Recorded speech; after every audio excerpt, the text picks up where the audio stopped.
Can King you Alfred and the beggar. retell the story of King Alfred and the beggar?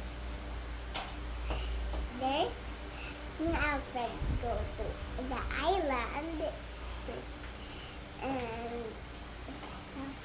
and the beggar knocked the door of King Alfred and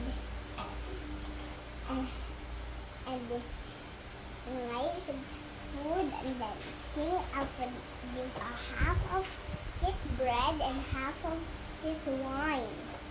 And then King Alfred so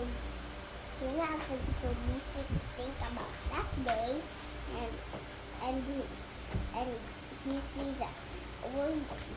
the beggar, so he said, "Who are you?"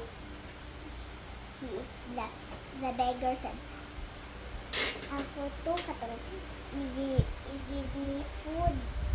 Ako tong imong tagaan ng food." So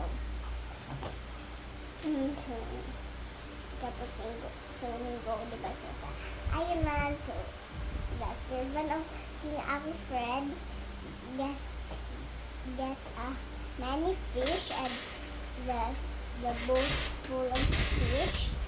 So